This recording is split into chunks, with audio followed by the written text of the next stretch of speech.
সবাই আছে?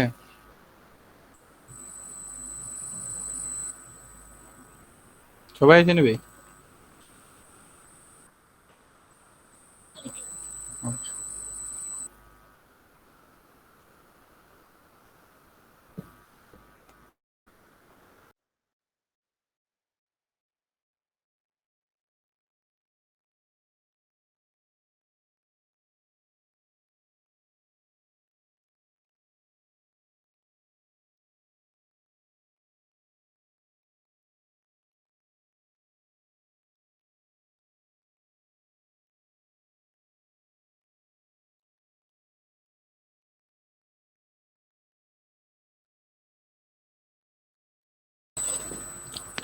ঠিক আছে, শুরু করি। তো আমরা টাইটেল দেই, আমরা আজকে পড়বো ওয়াটার সিমেন্ট রেশিও। তো ওয়াটার সিমেন্ট রেশিও নর্মালি আমরা ধারণা কি তাই যে আমরা ওয়াটার আর সিমেন্টে এক লগে কইরা যে মানে ওয়াটার সিমেন্টের যে দুইটা রেশিও আছে না নি, যে কিরকম ওয়াটার সিমেন্ট কংক্রিটের মধ্যে প্রেজেন্ট আছে, ওইটার যে রেশিওটা ওইটাই আমরা বুঝি water cement ratio. In that কেন দেখা the water cement ratio is the ratio of the weight of water to the weight of cement used in concrete. মানে উপরে থাকবো ওয়েট অফ ওয়াটার, ওয়াটারের ওয়েট, আর নিচে থাকবো কংক্রিটের ওয়েট।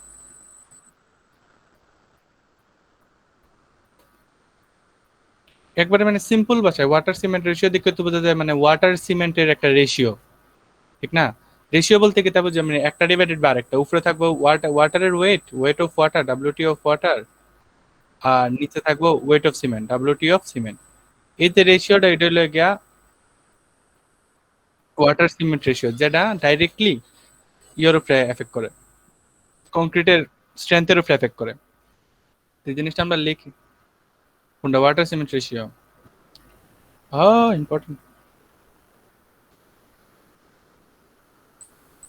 কাকে বলে? কিছু সমস্যা নেই। তো দ্য ওয়াটার সিমেন্ট রেশিও গুগলই আছে, is the ratio of wait of water to the weight of cement used in a concrete mix. মানে কংক্রিট মিক্সচারও যে ওয়াটার আর সিমেন্টটা লাগে, একটার ওয়েট ডিভাইডেড বাই আরেকটা, এটা হলো গিয়া ওয়াটার সিমেন্ট রেশিও। আব্রাহামস একটা ল আছে, আব্রাহামের একটা ল দিছে যে water cement ratio is disproportional to মানে ইজ প্রপোর্শনাল টু 1/স্ট্রেংথ। মানে কি যত বেশি ওয়াটার সিমেন্ট রেশিও হইব তত স্ট্রেংথ কমব, যত কম ওয়াটার সিমেন্ট রেশিও হইব তত ভালো হবে। The more water cement ratio the less strength. আবার ওয়াটার সিমেন্ট বেশি থাকলে ওয়ার্কেবিলিটি বেশি থাকবে ডাইরেক্টলি, কারণ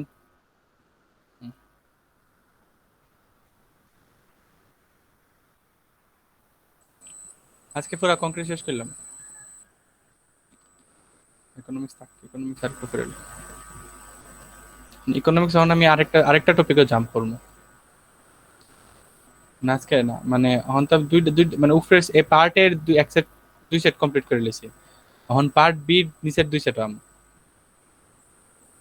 একটু স্প্রেড হম আর কি, মানে পার্ট এ পার্ট বি আছে না নি, পার্টের দুই টাইপের কোয়েকশন আর পার্ট এটা এটা টাচ করা শেষ।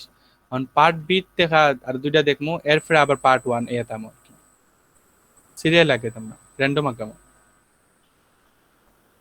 কারণ 20 মার্ক আমরা একটার দিক খেলাইছি, আরেকটা 20 মার্ক দিক খেলাই।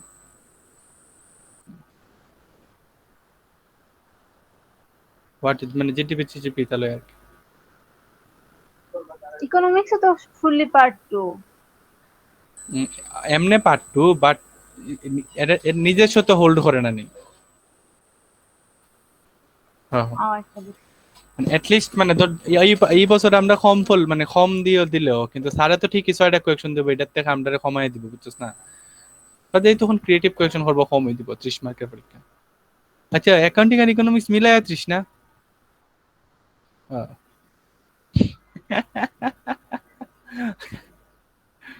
বহুত বড় কথা হচ্ছে।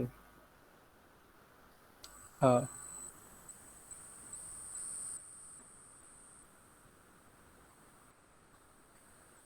আর এর উপরে আরেকটা বড় হতো, পরীক্ষার হলো ভাইয়া ইকোনমিক্স এর চার্ট, অ্যাকাউন্টিং এর চার্ট বানাইতেন, আমি সবার ইকোনমিক্স টাচ করলাম না। কারণ মানে পরীক্ষা যদি আইতো না নি অ্যাকাউন্টিং এন্ড ইকোনমিক্স এক লগে, সবার আগে ইকোনমিক্স এর লেখা শেষ করলাম না, এরপরে আমি বইয়ে বইয়ে অঙ্ক করলাম না অ্যাকাউন্টিং এর, একবার অ্যাকাউন্টিং অঙ্ক লাগলে সব শেষ।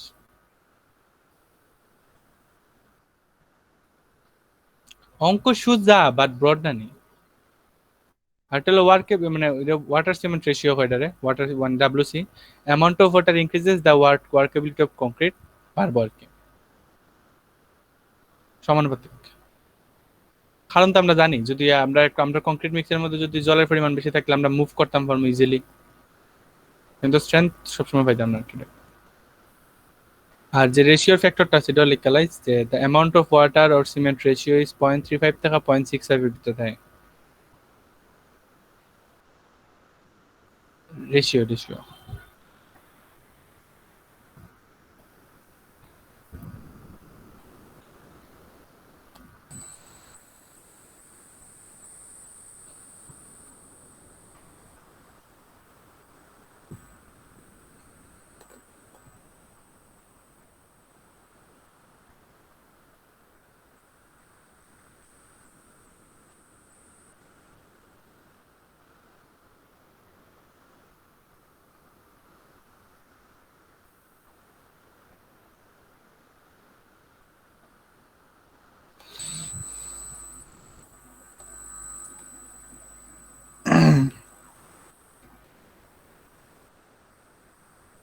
বাকিরা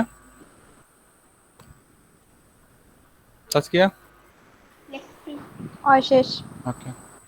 তো আমরা নেক্সট দিন আমরা যেহেতু আমরা কংক্রিট ফললাম যে কংক্রিট কেমন ম্যানুফ্যাকচার হয়, একেবারে ওয়াটার সিমেন্ট রেশিও, তখন আমরা দেখতেই হইব যে কংক্রিটের স্ট্রেংথে কোন কোন জিনিসটি এফেক্ট করতে পারে, ঠিক আছে?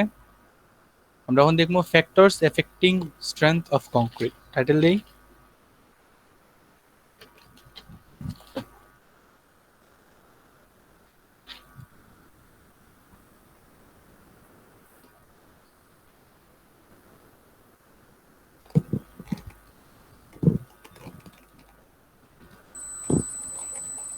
একটা জিনিস আমি একটু বুঝছিলাম না, খোঁজা তোর একটু দেখিস তো। আমার কথা হলো আমি তো জানি যে কংক্রিট যত বেশি দিন শুকাইবো কংক্রিট মিক্স ডালার পরে তত স্ট্রেংথ এটা গেইন করবো সময়ের সাথে। উম, হয় মানে 7 দিনে কিউরিং করলে 1.5 গুণ, ফেস লাগাইছ না, 28 দিনে ফুললি স্ট্রেংথ গেইন করে আর 24 ঘন্টায় শুকাই যায় পুরাপুরি। হ্যাঁ, এটা আর কি। হ্যাঁ, আর কিউরিং করলে পরে 1.5 গুণ হয়, কিউরিং না করলেও যে কিছু হইবো এমন কিছু না। এখন সময়ের সাথে সাথে মানে যত সময় দেব ফ্রেশ কংক্রিটে, আরেকটা জিনিস মনে রাখিস, ফ্রেশ কংক্রিটে গ্রিন কংক্রিটও হয়, এই জিনিসটা মনে রাখিস।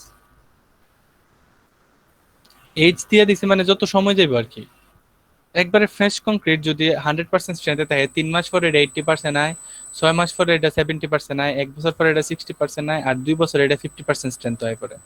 মানে সময়ের সাথে মানে সময় একটা বড় ফ্যাক্টর কংক্রিটের স্ট্রেংথের ক্ষেত্রে, স্ট্রেংথ লুজ করে সময়ের সাথে সাথে। আচ্ছা, আমরা যদি যদি কিউরিং না করি তবে কম করি তাহলে কি সমস্যা হবে? কিচ্ছু হতো না। কিছু হবে না? না, তাহলে এই যেটা যে ভিতরে মানে কম দিন যাইবো, মানে দুইটা যদি তোর মানে 1 বছর যা মানে ধর যদি 1 বছর স্ট্রেংথ মানে কম যেটা আছে। যেটা 1.5 বছর মানে যেটা 2 বছর গেল না যে স্ট্রাকচারটা, এই হুম। স্ট্রাকচারটা তোর 1 বছর যাবো দূরে।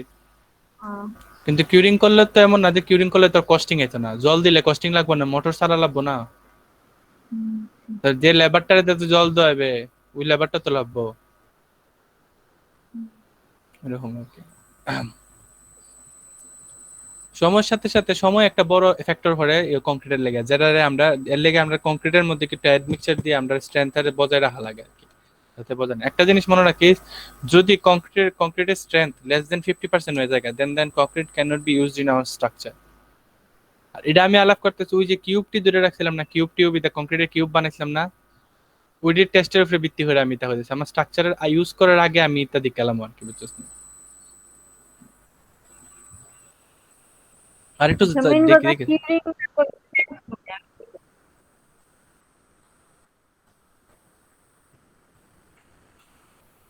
না কংক্রিট মানে নর্মালি যদি আমি এটার মধ্যে কোনো প্রকার অ্যাডমিক্সার বা কিছু না দিই না নি, তাহলে ফ্রেশ কংক্রিট যদি 100% স্ট্রেংথে থাকে 3 মাস পরে এটা 80% স্ট্রেংথ হয়ে পড়ে, 6 মাস পরে এটা 70% হয়ে পড়ে, স্ট্রেংথ কমা শুরু করে। আমি খালি কংক্রিটের কথা হইতেছি, আমি আমার আরসিসি স্ট্রাকচারের কথা হইছি না,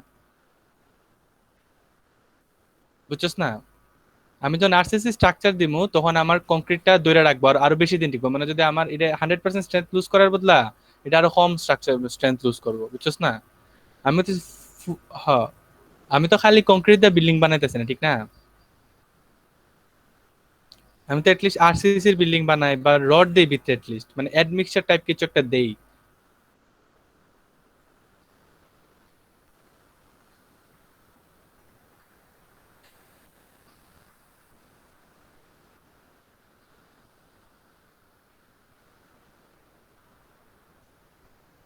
আর দুই হইলো গিয়া মানে ওয়াটার সিমেন্ট রেশিও কিন্তু ইয়োর স্ট্রেংথের কারণে দেখছি আমরা ডাব্লিউসি ডিসপ্রপোর্শনাল টু 1 বাই স্ট্রেংথ, ঠিক আছে? তো অবশ্যই কংক্রিটের মধ্যে ওয়াটার সিমেন্ট রেশিও বড় ধরনের একটা এফেক্ট করে স্ট্রেংথ, এগ্রিগেটের শেপও বড় ধরনের একটা এফেক্ট করে।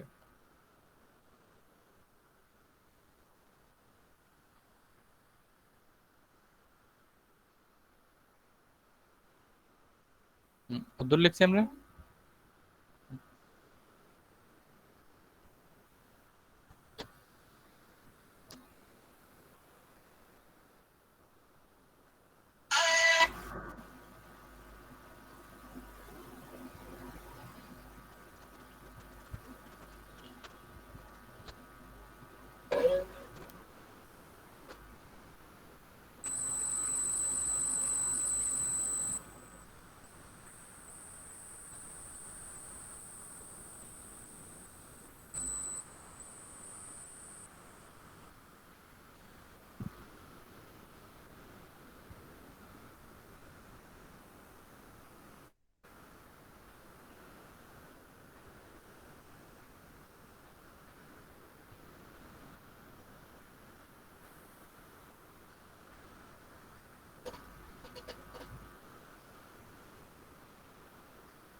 এক নাম্বার এটা আছে এইজ।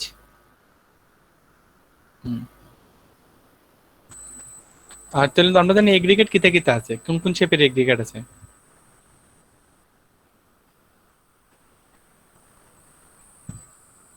হুম, অন ফাইন কিতা বালু না?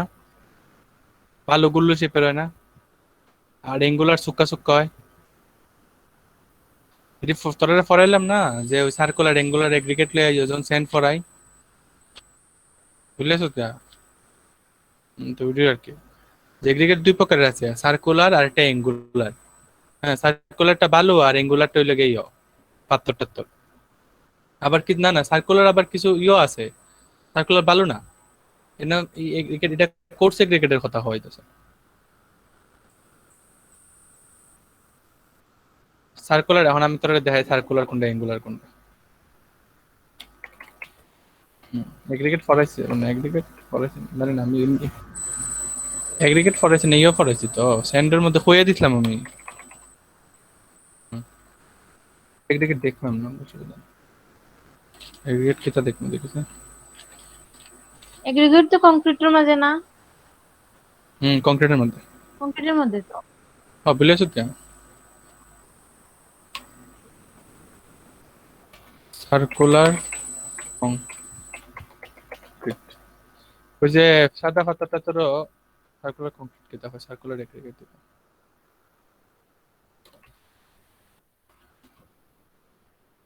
এই যে সাদা পাথর গেছিলাম না, এই যে পাথরের মাথাটি গুল্লা গুল্লা থাকে যে, সবাই তো দেখছি আশা করি আমরা এটা পাথর।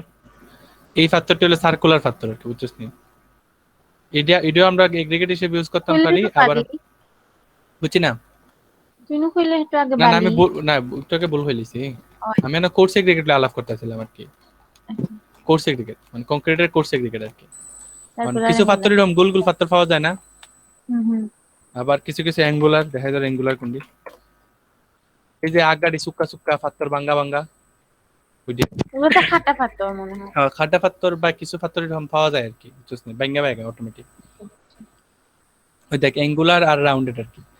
এই যে দুইটা আছে না, আর দুইটা শেপে সার্কুলার শেপ বলতে ভোলাগন সাদা পাথর বা সমুদ্র নদীর পারে আমরা রাউন্ড শেপে পাথর পাওয়া যায়। এটা আমরা স্ট্রেংথ মানে কংক্রিটের স্ট্রেংথ 30 to 35% কমাই দেয়, লেস স্ট্রেংথ দেয় আর কি, যদি রাউন্ড শেপে রয়ে থাকে। আর যদি এঙ্গুলার শেপের হয় তাহলে এটা আমরা যেগুলার ইরেগুলার শেপ এটা এঙ্গুলার হয় আর কি। আর এটা আমরা নর্মালি থেকে বেশি স্ট্রেংথ দেয় আর কি। কম্পিউটার মধ্যে বুঝছেন না? হ্যাঁ কংক্রিটের মধ্যে, কংক্রিট মিক্সের মধ্যে আমরা আলাপ করতেছি কি তাহলে factors concrete that affect concrete hmm strength of concrete. Hmm concrete স্ট্রেংথে কোন জিনিসটা এফেক্ট করে? তো দেখ সার্কুলারটা আমার স্ট্রেংথে 30 to 35% কমাই দিতেছে, আবার এঙ্গুলারটা আমার স্ট্রেংথে আরো বাড়াই দিতেছে। এর লাগে খাটা পাথর আনা হয় এঙ্গুলার যেগুলা। হ্যাঁ হ্যাঁ এটা এটা পাথর না, অথবা ব্রিকরে ব্যাঙ্গা দেখি এরকম সুক্কা সুক্কা বানানি হয়। হ্যাঁ ওইটাই তো হ্যাঁ হ্যাঁ। আর আমরা সিলেট যেহেতু আছে আমরা লেগে পাথর অ্যাভেলেবল, এর লাগে আমরা আর যেখানে পাথর অ্যাভেলেবল আয় না আয় ব্রিক চিপস বানায় আর কি। আমাদের এখানে ব্রিক চিপস বানায়, হ্যাঁ হ্যাঁ, দেখছি কারণ আমি। তোরা এদের তো পাথর অ্যাভেলেবল না, হ্যাঁ বা চাঁদপুরে। পাথর আমরা ডেন থেকে যাতায়াত মানে নিতে নিতে যাতায়াত করে নিতে নিতে যে পরিমাণ খরচ আইব ওপরে কষ্ট যাব, অনেক বেশি হয়। অনেক কষ্ট হয়ে যাব। আচ্ছা ব্রিক স্ট্রিপস আর এই যে এঙ্গুলার এঙ্গুলার এই যে এগ্রিগেট এটার পার্থক্য কি তৈব? বুঝছি না, পার্থক্য কি তৈব এই যে ব্রিক স্ট্রিপস আর এগুলোর মধ্যে কোনটা পার্থক্য কিছু স্ট্রেংথ না, বেশি? জায়গা বুঝা, সিচুয়েশন বুঝা, কস্টিং বুঝা। স্ট্রেংথ তো নির্ভর করে না যে এটা স্ট্রেংথ বেশি বা এটার কম?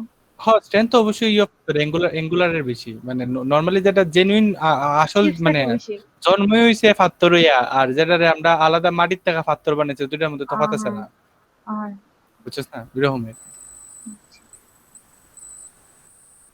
এমন না যে হিউজ লেভেলের সমস্যা, just a slight bit of change. আর এটা হলো কমপ্লেকশন আর এয়ার বার্ড, এটা আমরা জানি, তোরা হো আমার এটা কিতা। বাতাস ঢুকে যায়। হ্যাঁ হ্যাঁ হ্যাঁ বাতাস, এই বাতাসটি যদি থেকে জায়গা তাহলে কংক্রিট স্ট্রাকচার ফল করবো, বাতাস যাতে না থাকে লেখা কমপ্লেকশন আমার করতে হইব, এয়ার বার্ড যাতে না থাকে। আর এরপরে কইছিলাম নি কিউরিং করতে হইব, কারণ ভাইব্রেটিং ভাইব্রেট কিউরিং আমার স্ট্রেংথ বাড়ায়, 1.5 গুণ স্ট্রেংথ বাড়ায় কিন্তু। হ্যাঁ 28 দিনে 2 গুণ, তাই আমার 7 দিন একটু ভালো, 7 থেকে 10 দিনের ভিতরে আমার 1.5 গুণ স্ট্রেংথ দিতেছে, আর কি তা লাগে আমার। আচ্ছা কম্প্যাকশন এন্ড এয়ার বার্ডস এটা ভাইব্রেট দিয়ে এটা না নি? হ্যাঁ হ্যাঁ এটা ঠিক করে, ভাইব্রেটর দিয়ে দেয়, ওই যে আমরা যাতাই দেই, কনডেন্স করে দেই আয় জিনিসটা, আয় কম্প্রেস করে দেই, এরকম আর কি। হুম ইউটিউবে ভিডিও দেখেছি অনেক সুন্দর লাগবে, ভালো লাগবে আর কি। এখন তো আমি মোটামুটি হয়ে দিছি নি তোরা রে, তোরা রিলেট করতে পারবে। হুম এরপরে হলো এখন যে ফাইননেস অফ সিমেন্ট। সিমেন্ট দুই প্রকারের আছে, একটা হলো নন এরিয়েটেড আর একটা হলো এরিয়েটেড, মানে যেটার মধ্যে বাতাস থাকে না এটা হলো নন এরিয়েটেড, আর যেটার মধ্যে বাতাস প্রেজেন্ট থাকে, এয়ার বার্ড প্রেজেন্ট থাকে, ওটা হলো এরিয়েটেড। সিমেন্টের মধ্যে বাতাস? হ্যাঁ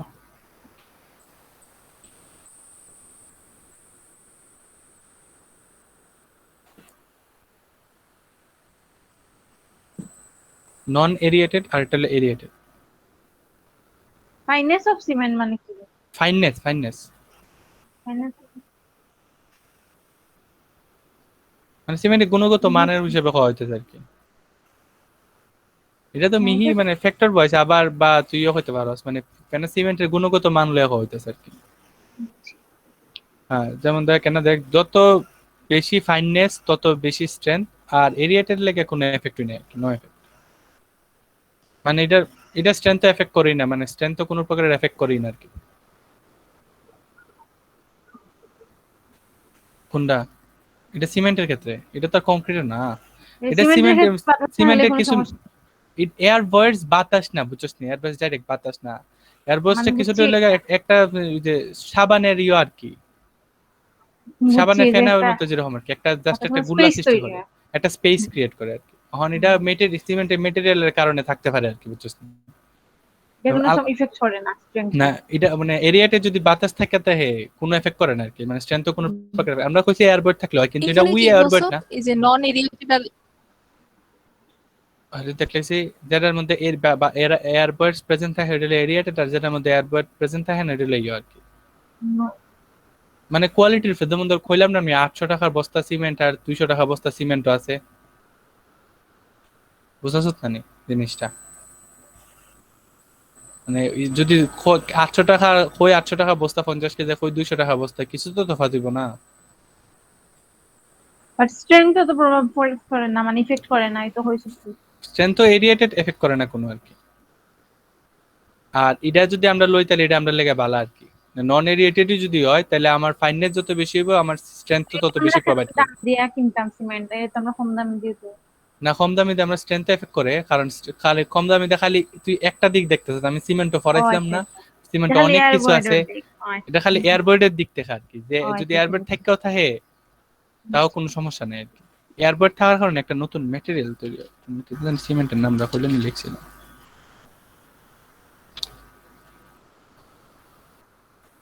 হুম, লিখলাম না কেন জানি, একটা নতুন সিমেন্ট আছে আয়রন কি জানি। যাই হোক, অন ফ্যাক্টস এর আমরা তো একটু আগে স্ট্রেংথ দেখছি, এখন factors affecting the workability of সিম কংক্রিট, টাইটেল দেই।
এটা কি সার্কুলার অ্যাগ্রিগেট না অ্যাঙ্গুলার হওয়ার কথা নাকি?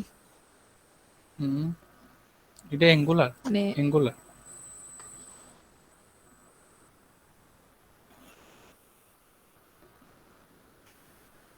মানে সার্কুলারের ওয়ার্কেবিলিটি বেশি, স্ট্রেংথ কম। আর অ্যাঙ্গুলারের ওয়ার্কেবিলিটি কম, কম না মানে ব্যালেন্সড আর কি, না কম না বেশি আর কি, কিন্তু সার্কুলারের ওয়ার্কেবিলিটিটা বেশি, ডাইরেক্টলি বেশি, বুঝছি না? ওয়ার্কেবিলিটি আর স্ট্রেংথের মাঝে পার্থক্য কি? পার্থক্য লাগা যত বেশি ওয়ার্কেবিলিটি বাড়ানি, মানে ওয়ার্কেবিলিটি ইজ ডিসপ্রপোর্শনাল টু স্ট্রেংথ, বুঝছিস না? মানে যে তুই যদি বেশি বাড়াইলাস তে স্ট্রেংথ এফেক্ট করে নেবে ডাইরেক্টলি, মানে 1/, আর কি।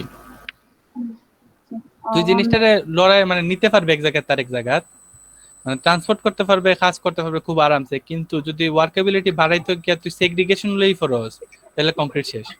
মানে একটা লিমিটেড অ্যামাউন্ট অফ ওয়ার্কেবিলিটি তোর স্ট্রেংথ তৈরি রাখে আর কি। যেমন দেখ আমারই সার্কুলার কি আমার স্ট্রেংথ দিতেছে, স্ট্রেংথ দিতেছে, কিন্তু আমার 35% লেস স্ট্রেংথ দিতেছে না, এমন না যে স্ট্রেংথ দেই না, স্ট্রেংথের পরিমাণটা কম থাকে, বুঝছিস নি? আর অ্যাঙ্গুলারে ব্যালেন্সড আর কি, ফুললি ব্যালেন্স, ওয়ার্কেবিলিটিও ঠিক আছে আর ইও ঠিক আছে। এটা স্ট্রেংথ প্রোভাইড করে কিন্তু স্ট্রেংথ লেস আর কি।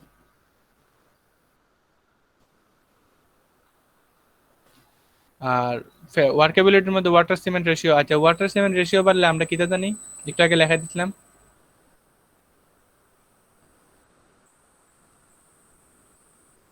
আর মেইন যে জিনিসটা,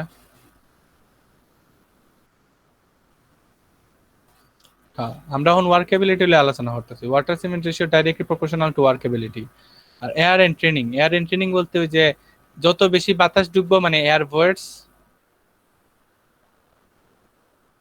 তত স্ট্রেংথলেস ওয়ার্কেবিলিটি বাড়বো, ঠিক আছে? এটি তোরা মানে ওই কিছু ভিডিও দেখলে না মানে কেমনে কনস্ট্রাকশনের মধ্যে সিমেন্ট ফিল করতে পারবে যে মানে বাতাস কি পরিমাণ থাকে, ভাইব্রেটর ইউজ না করলে কত বড় সমস্যা আর কি। মানে তুই ডাললে উপরে ডাললে আরো আটকাই বই থাকবে, নিচে যাইতো না। ভাইব্রেটর ইউজ করলে পুরা একটা লেয়ার ডাইরেক্ট বাম্প করে নিচে হঠাৎ করে নিছিলাম জায়গা ওরকম আর কি। আর শেপ তো আমরা বুঝতেছি যে যদি এগ্রিগেটের সার্কুলার শেপ হইতো ওয়ার্কেবিলিটি স্ট্রেংথ নর্মাল থেকে কম, আর অ্যাঙ্গুলারের ক্ষেত্রে দুটোই ব্যালেন্সড। এখন আমরা অ্যামাউন্ট অফ সিমেন্ট, আমরা জানি সিমেন্ট একটা বাইন্ডিং ম্যাটেরিয়াল, আর সিমেন্টের পরিমাণ যদি বেশি থাকে তাহলে তাড়াতাড়ি সেট হইব, যেটা আমার ডাইরেক্টলি ওয়ার্কেবিলিটিটা ডিক্রিজ করব, তাড়াতাড়ি শুকানোর চেষ্টা করবো যদি সিমেন্টের পরিমাণ বেশি থাকে। ডিক্রিজ করবো, ডিক্রিজ। হ্যাঁ স্ট্রেংথ বাড়বো, সেট করলে তো স্ট্রেংথ বাড়বে, বুঝছিস না? স্ট্রেংথলি আমরা আলাপ করতেছি না, মনে রাখিস আমরা কংক্রিটের ওয়ার্কেবিলিটি আলাপ করতেছি, ইন্ডিভিজুয়াল একটা পুরো টপিক। তারপর ট্রান্সপোর্টেশন টাইম, যত বেশি টাইম সিমেন্ট লাগবে বাড়াইলে কংক্রিট হচ্ছে মিক্স, কি বলছো, সিমেন্ট বাড়াইলে সিমেন্ট ওয়ার্কেবিলিটি বাড়াইলে কম। তাড়াতাড়ি সেট হইব আর কি, আর ওয়ার্কেবিলিটি কমবো। ওয়ার্কেবিলিটি বলতে তো বোঝায় যে মিক্সিং, ট্রান্সপোর্টেশন আর প্লেসিং এই তিনটা যখন সমন্বয় খুব ইজিলি আমি করতাম পারবো, তখন এটা ওয়ার্কেবিলিটি আর কি। আর যদি তাড়াতাড়ি সেট হয়ে যায় তাহলে আমি ট্রান্সপোর্টেশন করতাম পারতাম না বেশি। এরপরে লাগে ট্রান্সপোর্টেশন টাইম, মানে যত বেশি টাইম লাগবে কংক্রিট মিক্স করতে তত বেশি জমতে থাকবো, মানে হইতে গেলে ultimately time is disproportional two 1/, ওয়ার্কেবিলিটি। মানে টাইম যত বেশি লাগবে ওয়ার্কেবিলিটি তত কমতে থাকবো, টাইম যত কম লাগবে ওয়ার্কেবিলিটি তত বেশি থাকবো আমার কাছে। এরপরে গ্রেড অফ কমপ্লিট, গ্রেড কি দেখে তা কইছিলাম? হ্যাঁ, তো গ্রেডের উপরে সবচেয়ে ভারী একটা গ্রেড কইছিলাম না, বাল্কিং এর উপরে ডিপেন্ড হইরা ক্লাসিফিকেশনের মধ্যে। মানে যত বেশি গ্রেড আপ করবো না, যত বেশি মানে ধর এম80 দিকে গেল গা, এটি খুবই তাড়াতাড়ি সেট হয় আর খুবই বেশি পরিমাণে থাকে। হ্যাঁ হ্যাঁ, হাই স্ট্রেংথ মানে ধর এই তো M40 N60 এই তো ডাইরেক্টলি নদী সমুদ্রতে ইউজ করা হয় আর কি, বুঝছিস নি? তাড়াতাড়ি শুকায় তাড়াতাড়ি যাতে ফুললি স্ট্রেংথ গেইন করতে পারে, এর লাগে গ্রেড অফ কংক্রিটও ডাইরেক্টলি এটা কি? বুঝছি না কোন কোন জাতীয় গ্রেড এটা কি করেছিলাম ওই মনে আছে নি? M5 to M80। আমি ভাবছি GRATE। ও এটা গ্রেড গ্রেড গ্রেট গ্রেট। মানে টাইপস কইতে পারো স্যার আলটিমেটলি। তুই এখন তো ছোট রয়েছিস না, তুই তো একটা সিভিল ইঞ্জিনিয়ার, তোর গ্রেডই হইতে হবে আর কি। ধরে তোর যখন ইয়ে হইব, মানে তোর সাইট ইঞ্জিনিয়ার তোর বসে যখন কইব যেমন নিত্য তুমি গিয়া M5 এর কংক্রিট মিক্সটা চেক করে আছে ঠিক আছে নিঃসপ্তাহ, তোরে বুঝতে হবে না কত প্রপোর্শনে ডাল হয়েছে।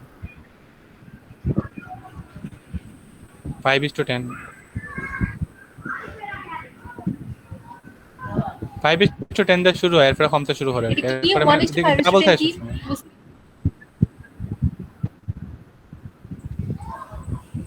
আগের ক্লাস দেখিস, আগের ক্লাস দেখিস। পড়ছি তো ভুলে গেছি। বললো উল্টায় দেখ কিতা লিখছি M5 কিতা। যত বাড়ি কংক্রিট ইউজ তত ইউজ করা কঠিন হইব, বুঝছি আমরা। আমি কইছিলাম মিক্সিং কয় প্রকার আছে। তো M5 বুঝছি। ভারী কংক্রিট ইউজ করা তো কঠিন না, বুঝছি না, অ্যাকচুয়ালি কিটা বোঝায় বুঝছি যত না। ভারী কংক্রিট ইউজ করা তো কঠিন। মানে যত বাড়ি কংক্রিট হইব না তত তাড়াতাড়ি সেট হইব আর কি। ভারী বলতে মানে কি রকম? মানে হাই স্ট্রেংথের আর কি, হাই স্ট্রেংথ মানে ওজনেও বাড়ি আর হাইট স্ট্রেংথও বেশি, মানে ধর প্রপোর্শনের পরিমাণটা আর কি বেশি। ওজনও সব ভারী কোন সময় হইব? বেশি হইলে পরিমাণে ওইটা। পরিমাণ যখন বেশি হইব। বুঝছি।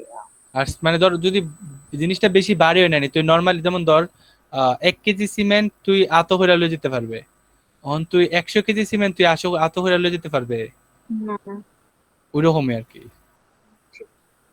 মানে হাই লেভেলের কনস্ট্রাকশনে বেশি পরিমাণে যখন কনস্ট্রাকশন করা হয় না নি তখন এর লেগে আর কি, তা মানে খুবই তাড়াতাড়ি মিক্স কইরার সাথে সাথে পাম্প কইরা লয়ে ফরন লাগে আর কি, কোনো টাইম লস করা যেত না। মিক্স হইছে ডালো।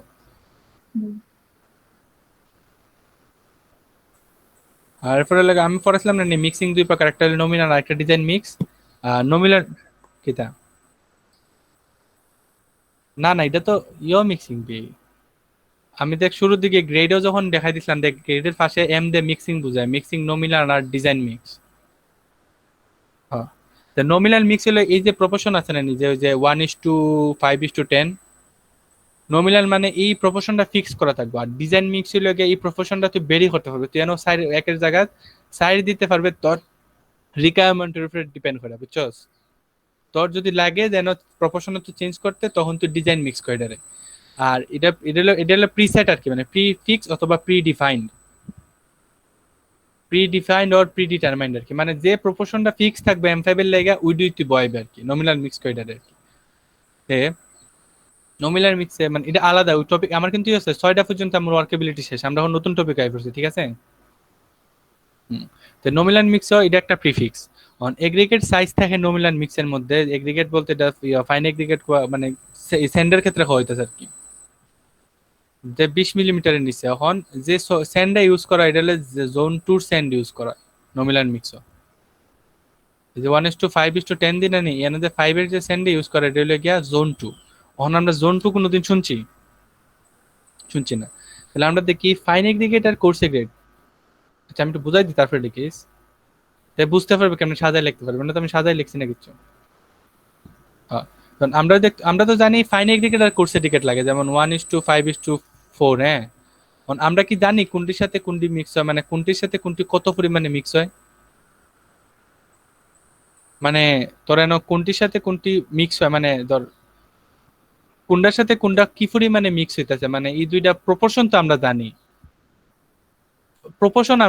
বাট আমরা দেন একটা একটা যদি 50 কেজি আর একটা 100 কেজি, এটা জানি আমরা, যেহেতু প্রপোর্শন দেখে আমরা বুঝতেছি যে এটা যদি সিমেন্ট হয় এটা আলাদা, আর যদি এটা এটা এটা এটা এটা এটা 10, মানে ধর আলটিমেটলি এটা তো আমি 1:2 লিখতাম পারি না নি, রেশিও আকারে যেহেতু আছে, দ্বিগুণ না নি, এটা হইতাম পারি, কিন্তু আমরা একুরেটলি জানি না কোনটার লেগা কিতা, মানে কত কেজির লেগে জানবো, এটা আমরা জানা দরকারি, আমরা জানবো এখন আর কি। কয়েকটা একটু নোট লিখবো, তাহলে এখন লিখ খেলা তোরা এটা একটু লিখ খেলা, এরপর আমি সেন্স জোনও যাবো।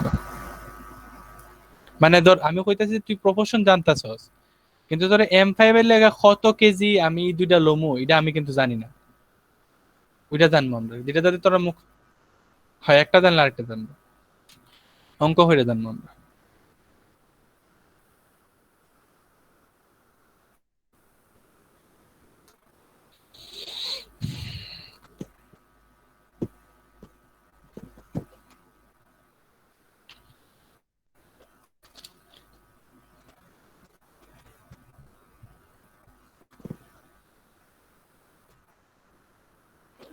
একটু তো আছে কেন এত ইয়ত, শ্রাদ্ধ শ্রাদ্ধ অনুষ্ঠান হয়েছে কেন? ও না, এ শ্রাদ্ধ অনুষ্ঠান হয়েছে, এর 3টার আগে পাইতাম না।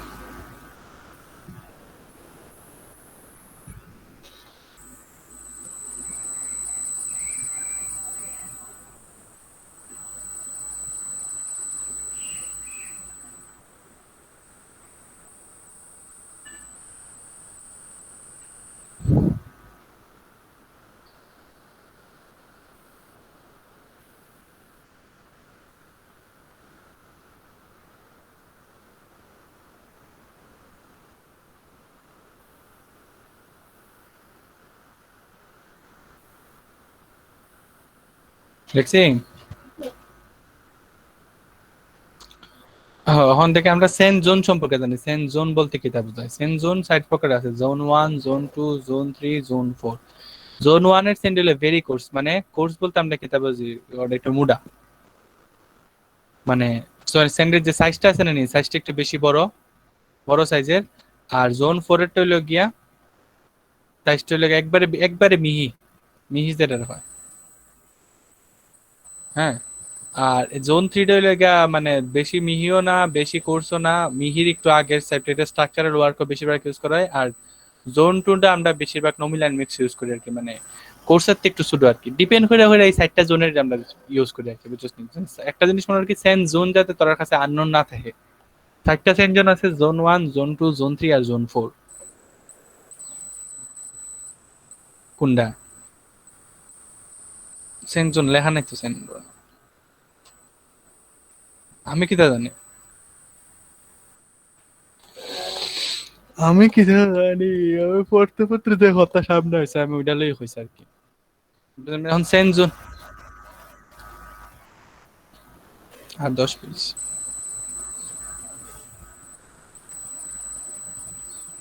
হ্যাঁ হ্যাঁ শেষ করলো, ঝামেলা শেষ করলো। তারপরে 2-3 দিন একটু রেস্ট লো, তারপরে 2-3 দিন একটু রেস্ট লই, রেস্ট লই আর বাকি সপ্তাহ শেষ করলাই। আরে ডেইলি পড়াম। আরসিসি 2 ক্লাস, 3 বার 2 ক্লাস, বাকি 2টা আরো 2 ক্লাস, 2 ক্লাস, 6 ক্লাস হয়, 8 ক্লাস। আর দিন আছে না আমরা কাছে।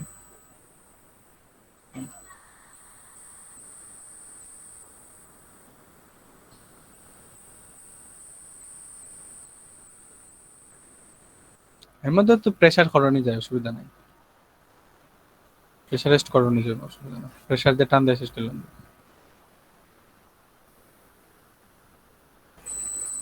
আরসিসি বুঝার বেশি লেখা লেখা আছে।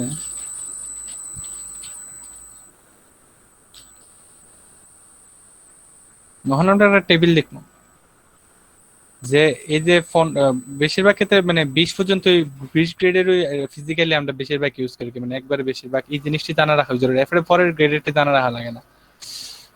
যে M5 এর লেগা টাইপ লিখবো আমরা fine aggregate plus course aggregate কত কেজি লাগবো কেজিতে, এটি রেশিওটি আর অ্যামাউন্ট অফ ওয়াটার কত লাগবো আমরা, মানে কত অ্যামাউন্টের ওয়াটার লমো আমরা আর কি, কত দূর ওয়াটার লমো আর কি। M5 এর লেগে 800 কেজি, রেশিও হলো 1:5:10, আর 60 কেজির মতো জল লাগে।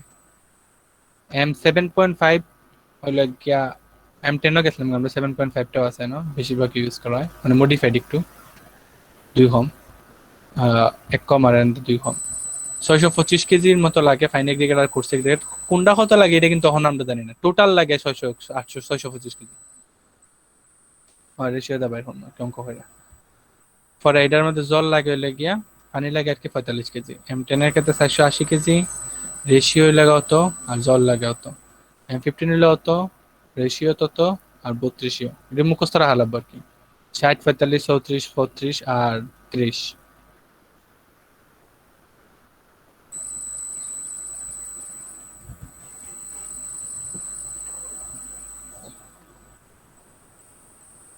M5 800 KG, ratio 1:5:10, 60 KG. M5 625 KG, 1:4:8, 45 KG. M10, ঢালাই লাগে না, হ্যাঁ কোন খাজর লাগে? কোন খাদের লেগে? কংক্রিট মিক্সের লেগে। পরিমাণ কি তার সব হতে সমান হবে না? সব ক্ষেত্রে সমান, এই 20 এই 20 এই 20-এর লেগে এই পরিমাণ সেম সমান, মানে তুই সিমেন্ট লইবে, মানে এই সবটি মিলাইয়া টোটালি 3টা মিলাইয়া, হ্যাঁ টোটালি 3টা মিলাইয়া 50 কেজি বাদ দেয়া, কারণ সিমেন্টের 1 বস্তা 50 কেজি, তাই 50 কেজি বাদ দিয়া, 50 কেজি বাদ দিয়া না, আর বাকি যে 2টা ফাইন এগ্রিগেট আর কোর্স এগ্রিগেট, এই 2টা 800 কেজির মতো হইতো টোটাল। যখনই তুই M5 কংক্রিট মিক্স করবে তখন যাতে তোর টোটাল 800 কেজি হয় এই 2টা মিলাইয়া। হতে গেলে মানে সিমেন্ট সহ এই পুরো রেশিও আইবে লাগে 850 কেজির মতো এরকম টাইপ।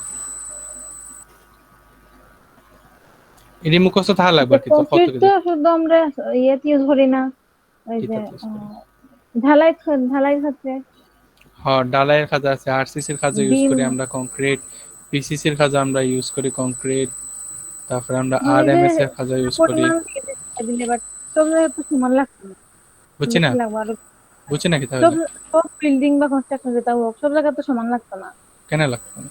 কম বেশি মানে লাগবে না। প্রপোর্শন না, এটাই তো হইতেছে, কিন্তু এটা স্ট্যান্ডার্ড আর কি।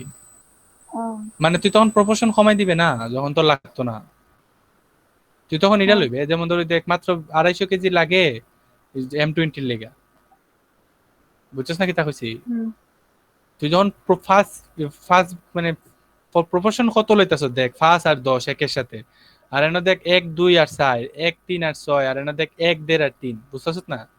হুম, তোর যে জায়গায় যেটা লাগবে ওইটার উপরে ডিপেন্ড করে তুই তত প্রপোর্শন নেবে। এটা আমি আলোচনা করতেছি নমিনাল মিক্সের লেগে আর কি, মানে যেটা প্রিফিক্স আর কি, মানে তোরে ইডি দিতে হইব। আর তুই ধর তোর কনস্ট্রাকশন শুডো তুই রেশিওর মধ্যে হেরফের করলে, বুঝছস না? তুই যেটা হইতেছস ওইটা হলো ডিজাইন মিক্সিং আর কি, রেশিওর মধ্যে তুই আর পার করতে পারবে তোর আলটিমেটলি কেজি কম লাগবে। আর আমি যেটা হইতেছি এটা হলো নমিনাল স্ট্যান্ডার্ড আর কি, আমি যেটা হইতেছি এটি স্ট্যান্ডার্ড মিক্স, যেটা হয় নমিনাল মিক্স আর কি। একটা জিনিস আছে না স্ট্যান্ডার্ড, যে অত পার্সেন্ট দেওয়া হয় অতটুক দেওয়া হয়, ওইরকম আর কি। আইডি নর্মালি মুখস্থ রাখা লাগে, এরপরে তুই তোর মতো করে মডিফিকেশন কর, সমস্যা নেই।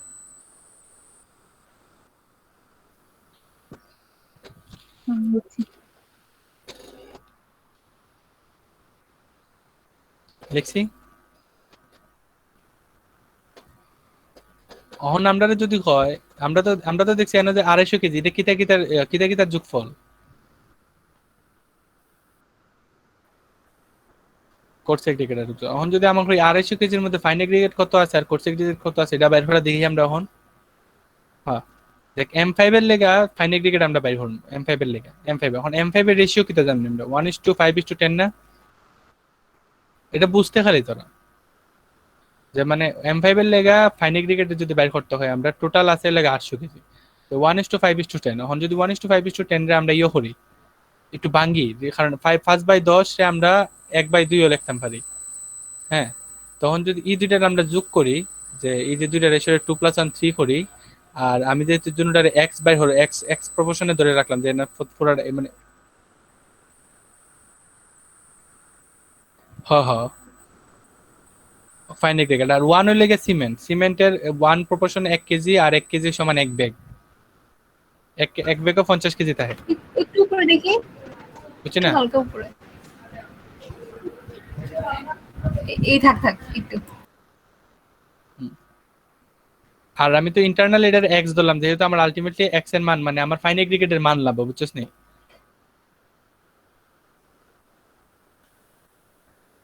আলটিমেটলি আমার ফাইন এগ্রিগেটের মান লাভ। ঠিক আছে, তাহলে আমি যদি দুইটা যোগ করি, 2+1 3 করি, তাই 3x = 800 কেজি। মানে এতে যদি এক্স বাইর করি, এটা আমার বেরিয়েছে ফাইন এগ্রিগেটের মান। অন কোর্স এগ্রিগেট বাইর করতে করতে এটা তো দ্বিগুণ না নি? তো এক্স, এটা যদি এক্স হয় তাহলে 2x যদি আমি বাইর করে লাই, তাহলে আমার কোর্স এগ্রিগেটের মান পেলাম। যদি এটা আমার ফাইন এগ্রিগেট যদি 267 কেজি হয়, কোর্স এগ্রিগেট 2 দিয়ে গুণ দিমু, তাহলে আমি পেলাম আমার কোর্স এগ্রিগেটও ফাইন এগ্রিগেটও। মানে টোটাল 800 কেজির 267 কেজি হইলো গিয়া ফাইন এগ্রিগেট, আর কোর্স এগ্রিগেট হলো 534 কেজি। আর আমরা জানি এক ব্যাগ, এক বস্তা সিমেন্টের মানে এক ব্যাগ, এই যে 1 রেশিও যে সিমেন্ট, এটার এক বস্তা 50 কেজি থাকে আর কি। হুম।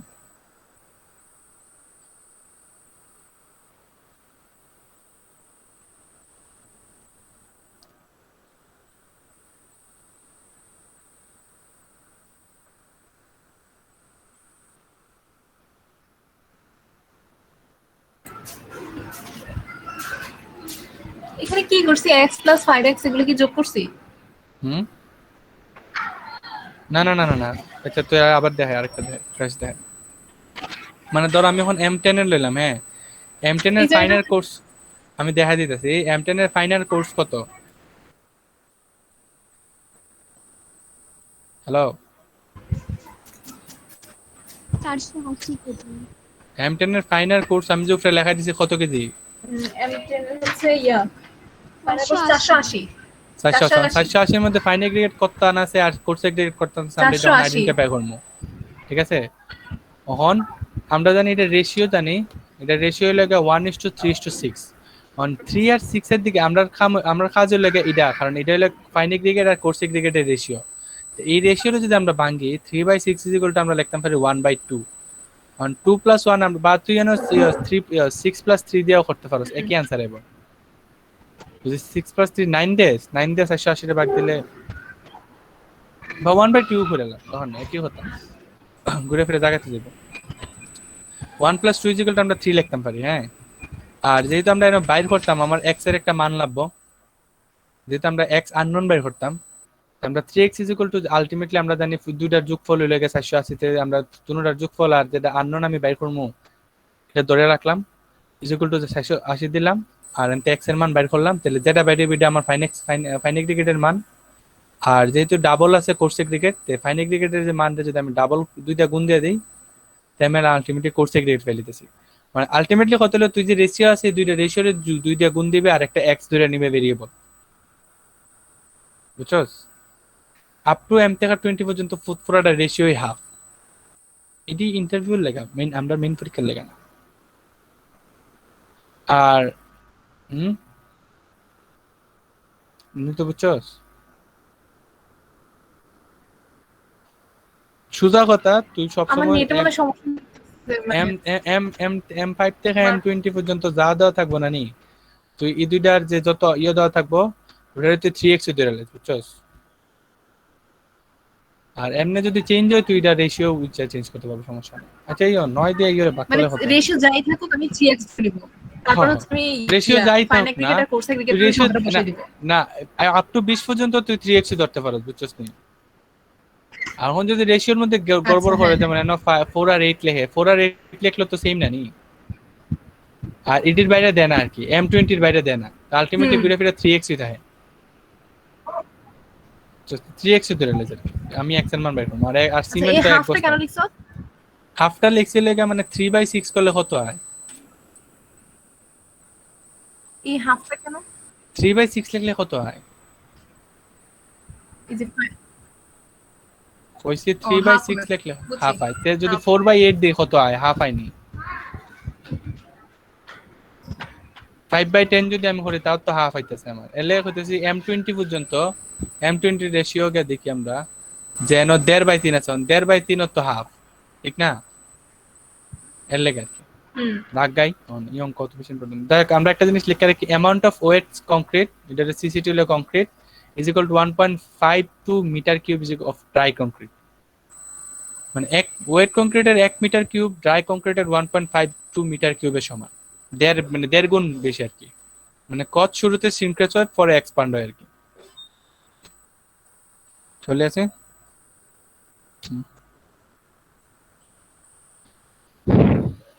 একটা মেথড দেখবো আমরা এখন।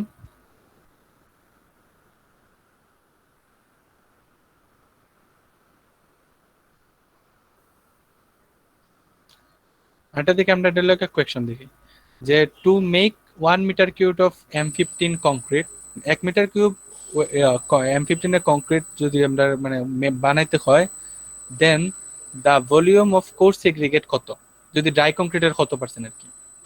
মানে আমার আলটিমেটলি হয়েছে, যদি আমার 1 মিটার কিউবে মানে M15 এর যদি আমার 1 মিটার কিউব মানে ওয়েট কংক্রিট বাইর করা লাগে, মানে ওয়েট কংক্রিটের, ড্রাই কংক্রিটের সমতুল্য কোর্স এগ্রিগেট কত। তা আমরা M15 এর রেশিও জানি 1:2:4। এখন যদি আমি এই সবটির টোটাল হরে, তো 7x হইতেছে না? M15 concrete, then the volume of coarse aggregate what, dry কংক্রিটের সমতুল্য। মানে কইছি আমি যে M15 এর কংক্রিট ওয়েট কংক্রিটে যদি আমি 1 মিটার কিউব জানি, আমরা কিতা জানি ওয়েট কংক্রিট না? তো যদি 1 মিটার কিউব ওয়েট কংক্রিট আমরা M15 এ মিক্স করতাম চাই, তাহলে কোর্স এগ্রিগেটের ড্রাই কংক্রিটের সমতুল্য কত মিটার কিউব থাকবো আর কি, কত মিটার কিউব কোর্স এগ্রিগেট থাকবো আমরা দেখি। তো আমরা জানি M15 এর রেশিও 1:2:4। যদি সবটির সাইড 2 6 আর 1 7 করি, সবটির 7 লই মানে যোগ করি টোটাল 7x হয়। এখন 7x ইজ ইকুয়াল টু আমরা কিতা জানি, মানে এই পুরাটার ভলিউম হলে 1 মিটার কিউব, তো 1 metre cube of wet concrete is equal to 1.52 metre cube of dry concrete আমরা জানি, ঠিক আছে? এখন আমরা হইছে কোর্স এগ্রিগেট, আর এর মধ্যে এটা কিতা, এই তিনটার মধ্যে প্রত্যেকটা প্রপোর্শন কিতা কিতা, এটা কিতা, এটা কিতা, এটা। তা আমরা কিতা কইছে কোর্স এগ্রিগেট বের করতাম, তা আমরা জানি না ওই যে ফুরছিলাম না নি আমরা কোয়ান্টিটি সার্ভিং এর মধ্যে, কোয়ান্টিটি বের করতে হলে অত divided by whole into dry concrete দিছি আমি যত মিটার কিউব লাগবে, তা আলটিমেটলি আমার অর্থ বেরিতেছে ওইরকম আর কি। ইডি ফারোস কারণ কোয়ান্টিটি সার্ভিং করছস, বাট ইডি ফইরা যদি কোয়ান্টিটি সার্ভিং করতে নেই তাহলে আরো ইজি হইল না, যে কয় বস্তা সিমেন্ট লাগবে আর কয় বস্তা ইও লাগবে এটা আমরা আসলে পাইলে ইজিলি, বুঝছস না? হ্যাঁ এটি তো হইতেছে, ইডি অহন শিক্ষা গিয়া যদি আমি কোয়ান্টিটি সার্ভিং করতাম, তো কয় বস্তা আমার ভালো লাগবে আর কয় বস্তা ইও লাগবে আমি ইজিলি জেনে নিতাম পারলাম না। জানাইছো না? মানে অহন মোটামুটি জানি না কোয়ান্টিটি সার্ভিং গিয়া সুন্দর করে জানা গেল না, বুঝছস না?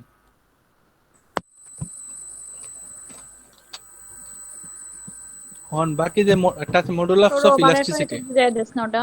হ্যাঁ এটা লোকে দেখ, আমার এক কোয়েকশন হয়েছে, কোয়েকশনটা সুন্দর করে লিখতাম পারছি না, কারণ যাতে পড়ছে সুন্দর করে লেখাই দিছে না, খালি বুঝছি কি তা কইছে। আমার কইছে 1 মিটার কিউব ওয়েট কংক্রিট লইতাম M15 এ, আর 1 মিটার কিউব ওয়েট কংক্রিট নিতাম M15 এর, আর এই M15 এর প্রপোর্শন থেকে আমি কোর্স সেগ্রিগেটের পরিমাণ বের করতাম ড্রাই কংক্রিটের ড্রাই কংক্রিটের মিটার কিউবের সমতুল্য, বুঝছস? হুম। মানে ওয়েট কংক্রিট থেকে ড্রাই কংক্রিটের সমানের বের করতাম কোর্স সেগ্রিগেটের পরিমাণ। তাহলে আমরা M15 এর রেশিও জানি 1:2:4, এন 1 কিতা সিমেন্টের রেশিও, এটা ফাইন এগ্রিগেট, এটা এটা কোর্স এগ্রিগেট। আমরা সবার আগের কাজ হলো টোটালটা লিখলাম, কেন টোটাল সাইড 2 6 আর 1 7, ঠিক আছে? হুম। আর এক্স ধরে নিলাম প্রপোর্শন হিসেবে, এক্স না ধরলে হইব, এক্স না, এক্স এর দরকার নেই, থাক 7 এ ধর। আর এন পুরা 7 এক্স দিলে সুন্দর লাগে আর কি দেখতে, তো পুরাটার প্রপোর্শন নিলাম। 7x ইজ ইকুয়াল টু পুরাটার প্রপোর্শন আমার কিতার সমান 1 মিটার কিউব ওয়েট কংক্রিটের সমান, ঠিক আছে? এটা আমার প্রশ্ন হয়ে দিয়েছে, ঠিক আছে? হুম। আর আমরা একটু আগে কন্ডিশন জেনেছি amount of wet concrete 1 metre cube সমান 1.52 metre cube of dry concrete. ওই জিনিসটা আমি লিখছি যে 1 মিটার কিউবের জায়গা 1.52 মিটার কিউব লিখে দিছি। তখন আমরা ওই যে পড়ছিলাম না নি যে এই প্রপোর্শন থেকে যদি প্রত্যেকটা জিনিসের যদি আমার ইন্ডিভিজুয়ালি কত পরিমাণে আছে জানতে হয়, তাহলে মানে অত ডিভাইডেড বাই টোটাল নাম্বার, বুঝছি। বুঝছেন? কোর্স এগ্রিগেট সাইজ যেহেতু কোর্স বাইর করবো, কোর্স ডিভাইডেড বাই অত ইনটু যত পরিমাণ আমরা ড্রাই কংক্রিট চাই তত লিখে দিলাম। ইজি ম্যাথ, বুঝছেন? তাহলে অবজেক্টিভে লেগে রাখে। এখন মডুলাস অফ ইলাস্টিসিটি আরসিসি ফরমজন কালকে পরশু যদি নই তখন আমরা ভালোভাবে জানবো। আরেকটা আছে poison ratio, poison ratio, poison না, পয়জন রেশিও। এখন দেখ এই আমার একটা কংক্রিট বার আছে, ঠিক আছে? এখন যদি আমি এটা টান দেই দুই দিকে, টেনশন দেই দুই দিকে, তাহলে এটা উপরের দিকে বৃদ্ধি হইব না? মানে উপরের দিকে বৃদ্ধি হইব না, বড় হইব না জিনিসটা? জিনিসটা লম্বা হইব না? কিন্তু যত লম্বা হইব তত এটার সাইড ছাপা শুরু করবো না, মানে উইডো কমা শুরু করবো না? আলটিমেটলি এটা শেপ এরকম হয়ে দাঁড়াইবো না? পয়সন রেশিওটা হলো গিয়া যে ল্যাটারাল স্ট্রেন আর লংগিটিউডাল স্ট্রেনের যে রেশিও, ওইটার আমরা poison ratio in concrete, in concrete means, বুঝছিস নি? পয়সন রেশিও লাগে ল্যাটারাল স্ট্রেন কোনটা? Poison ratio. পয়জন রেশিও হলো ল্যাটারাল স্ট্রেন আর লংগিটিউডাল স্ট্রেনের যে রেশিও, ওইটা হলো পয়জন রেশিও, পয়জন রেশিও। এই যে এই আর ল্যাটারাল স্ট্রেন কোনটা? এই যে উইডটা থাকবো টানার পরে যে নতুন একটা উইড ক্রিয়েশন হইব, ওইটা হলো ল্যাটারাল স্ট্রেন। আর নর্মাল যেমন যতটুকু আছিল এটার থেকে যে হাইট উঠব, মানে যত ডিফ্লেকশন হইব হয় আর কি, ওইটা হলো লংগিটিউডাল স্ট্রেন। মানে লম্বা হওয়ার সাথে সাথে তো উইডও কমে, এর লেগে আর কি, তো কিছু হচ্ছে। আর পয়সনের যে রেশিওটা আছে ইন কংক্রিট 1.3 থেকে 1.3 থেকে 0.3 পর্যন্ত থাকে আর কি। মানে এটা কইতে গেলে পয়সন রেশিওটা সিমেন্টের মানে কদ্দুর মানে কংক্রিটের খত্তার লম্বা আর ক্ষমতা, এটা বোঝায় আর কি, লম্বা আর ক্ষমতারে বোঝায় আর কি।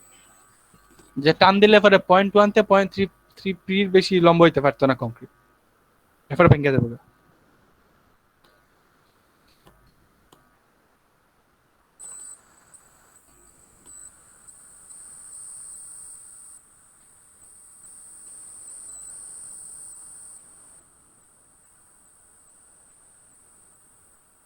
সবাই লিখছে?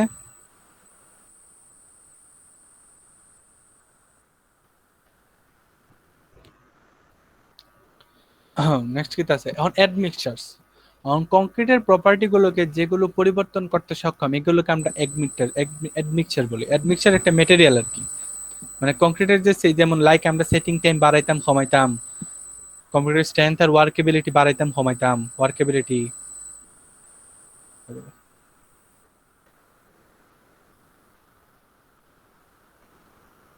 ওয়ার্কেবিলিটি, স্ট্রেংথ,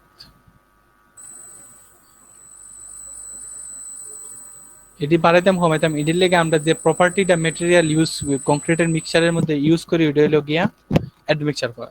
যদি ইংলিশে কইতাম যাই which enhance the property of concrete as per as requirement, যেটা কংক্রিটের প্রপার্টি এনহান্স করে, like setting time, workability, strength বাড়ায় বা কমায়, ওটা হলো আমার অ্যাডমিক্সচারস।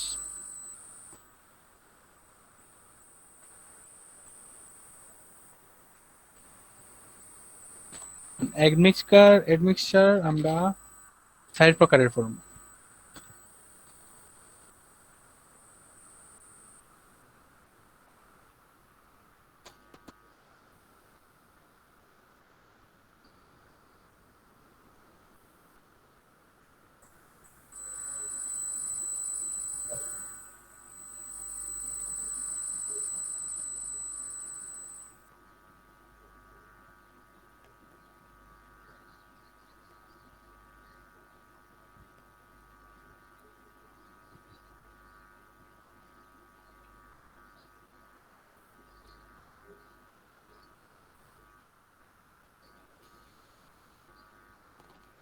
অ্যাডমিকশন আমরা মোটামুটি এখন 60 ধরনের ফর্ম আর কি আপাতত, আরো অনেকটি আছে হয়তো, আবার আমি জানি না। এক্সেলেটর না, এসকেলেটর হয় আর কি, মানে এক্সেলেটর মানে কি আমরা স্পিড বাড়ানি না, মানে গাড়ির মধ্যে এক্সেলেটর বা মোটরসাইকেল বা যার মধ্যে হোক স্পিড এক্সেলেটর দিয়ে তো স্পিড বাড়াই বোঝায় না। আর স্পিড বাড়ানি মানে ওই আমরা কংক্রিটের ক্ষেত্রে কি তা হইতাম পারি, যে সেটিং টাইমটা রিডিউস করা, তাড়াতাড়ি সেট হইব, ওইটাই আর কি। যে অ্যাডমিক্সচার, যে অ্যাডমিক্সচারটি আমার সিমেন্টের সেটিং টাইম রিডিউস করে আর তাড়াতাড়ি সেট করতে সাহায্য করে, ওইগুলো লাগে অ্যাক্সেলেটর। এখন অ্যাক্সেলেটর হতে পারে সোডিয়াম হাইড্রোক্সাইড, সোডিয়াম সালফেট আর ক্যালসিয়াম ক্লোরাইড। কারণ ক্যালসিয়াম ক্লোরাইডের লগে সব থেকে ভালো একটা অ্যাক্সেলেটর, বেস্ট টু ইউজ, মানে বেশিরভাগই এটা ইউজ করা হয়।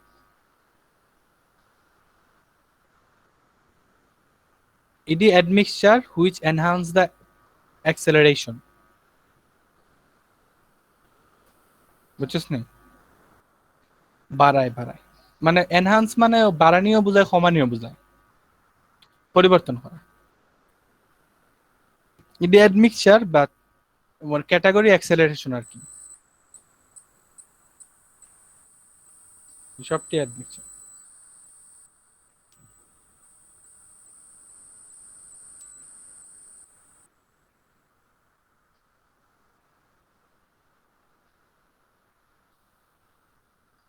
ঠিক আছে নি?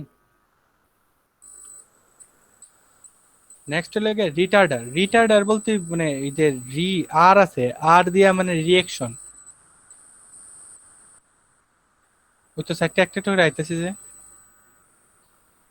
চারটা ক্যাটাগরি পড়তেছে আমরা। হ্যাঁ। না বুঝছে তুই লেহস খেললি, এটা আমার দোষ নেই।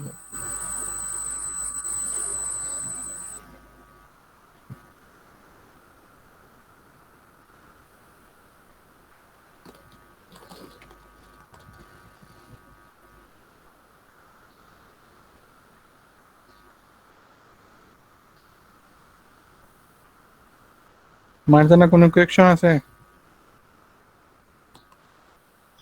না,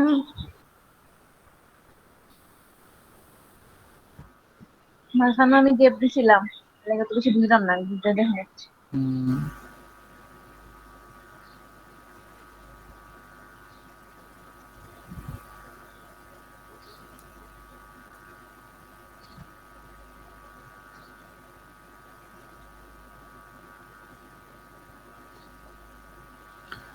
রিটার্ডার, রিটার্ডার বলতে আমরা আর আছে যে রিটার্ডার, রিটার্ডার বলতে আমরা বুঝি যেন রিয়েকশন টাইপ কিছু, মানে রেজিস্ট করতেছে টাইপ কিছু। রিটার্ডার হইলে গিয়ে যে পুরা সেটিং টাইমটারে বাধা দান ঘটাছে আর কি, রিয়েকশন রিটার্ডার, বুঝছি না? হ্যাঁ, আস্তে করা আর কি, ধীরে করা, ডিক্রিজ, সেটিং টাইম ইনক্রিজ করে দেয় আর কি। সেটিং টাইম ডিক্রিজ করে না, ডিক্রিজ করা তো মানে setting time comma. Decrease the speed which means ultimately the setting time will increase. যেমন তুই যদি তোর কংক্রিট মিক্সার মধ্যে সুগার চিনি ঢেলে দেস, সেলুলোজ ঢেলে দেস বা তেল ঢেলে দেস, তে সেটিং টাইম ইনক্রিজ করে নেব, বুঝছিস নি?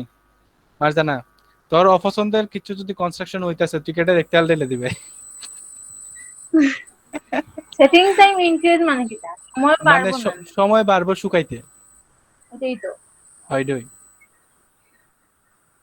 অলওয়েজ মনে রাখবে সেটিং টাইম উই সেট ওই বুঝায়, বুঝছিস নি?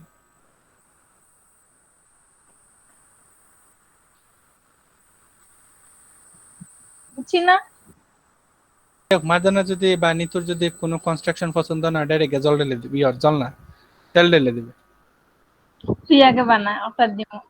হুম, আমি শিখাইলাম আর আমারই বানাই, তাই রে। একটাও তো।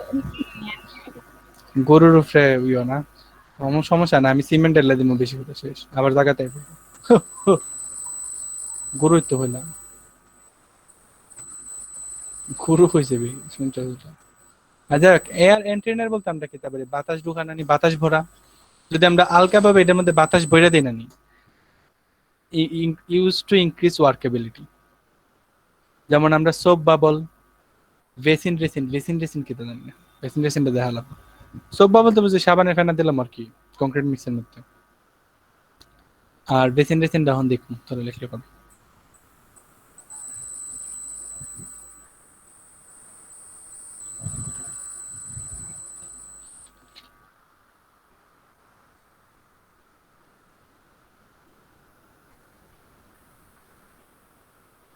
বাতাস কেনে বর্তাম। ওই ওয়ার্কেবিলিটি বাড়ানোর লেগে। ও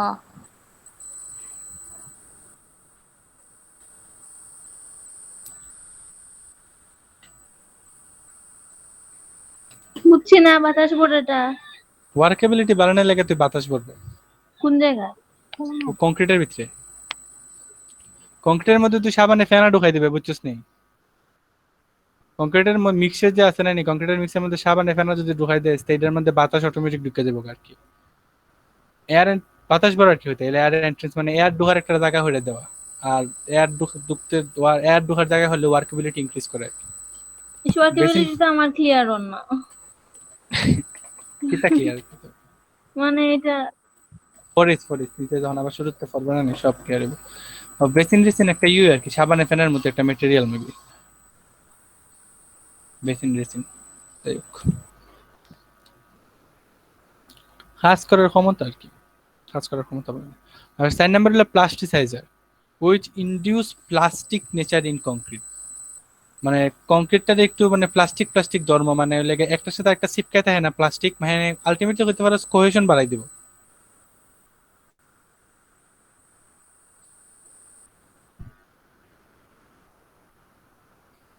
কোহেশন ইনক্রিজ করে, কোহেশন তো আমরা জানি একটা একসাথে লেগে থাকে না। সিমেন্ট মানে সিমেন্টটা দেখিস যদি মানে বালাহুইরা মিক্স হয় না নি একটার সাথে আরেকটার লগে, দেখিস একটু দূর থেকে দেখতে একটু প্লাস্টিক প্লাস্টিক লাগে, একটু ফিল করে জিনিসটা। আর এটা ইন্টারনালি কত লগা প্লাস্টিক নেচার বলতে বোঝাচ্ছে কোহেশন ইনক্রিজ করে আর কি। আর এটার লেগে আমরা যে ম্যাটেরিয়াল ইউজ করে হলো hydroxylated carboxylic acid with sodium solution. এই কংক্রিটে আমি প্লাস্টিক নেচারও আনতে হইলে আমার এই জিনিসটা দেওয়া হয়, মানে কোনো কাজে যদি আমার প্লাস্টিক নেচারের দরকার পড়ে কংক্রিটের, তাহলে এই সলিউশনটা দেওয়া হয়। ডোজ হলো 200 millilitre in 100 KG cement. 100 KG সিমেন্টের লেগা বা 100 কেজি কংক্রিটের লেগা, 100 কেজি কংক্রিট বা সিমেন্টের লেগা আমি 200 মিলিলিটার দিই। নাম হলো hydroxylated carboxylic acid with sodium solution. Plastic ধর্ম ইনক্রিজ করার লেগে, আলটিমেটলি কোহেশন ইনক্রিজ করার লেগে।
হ্যাঁ লেক্সাস,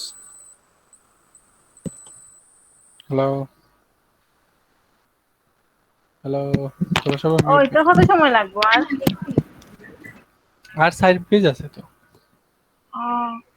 আড়াইটা বাজে গেছে। আমার ঘুম আসতেছে। শেষ করলাই?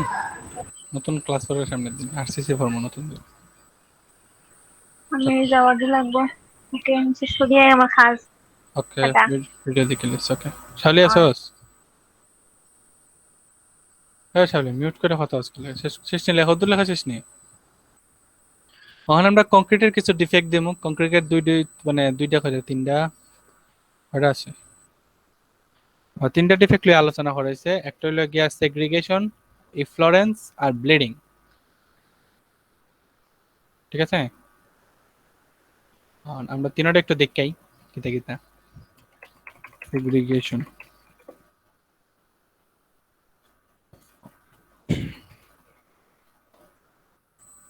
কংক্রিটের সেগ্রিগেশন এরকম, ধরুন কংক্রিটের মিক্সচারটা সাইডে দিব, এই যে এই যে এই যে এই যে কংক্রিট মানে মিক্স হতে পারছে না, ঠিক আছে? হ্যালো, ওকে দেখতেছেন দেখা আমরা? যায়। হুম। হ্যাঁ হ্যাঁ হ্যাঁ, দেখতেছি দেখতেছি। হ্যাঁ, এই যে কংক্রিটের মিক্সটা ভালোভাবে লেফট লেফট খাইছেন, এই যে আমার এগ্রিগেটস দেখা যাইতেছে, এটা হচ্ছে হুম। এগ্রিগেশনের কারণে হয়। আর সেকেন্ড হলো এফ্লোরেন্স। এফ্লোরেন্স অফ নিচে কংক্রিট নিচের দিকে উপরের দিকে যে কোনো দিকে হইতে পারে আর কি, বুঝছস না?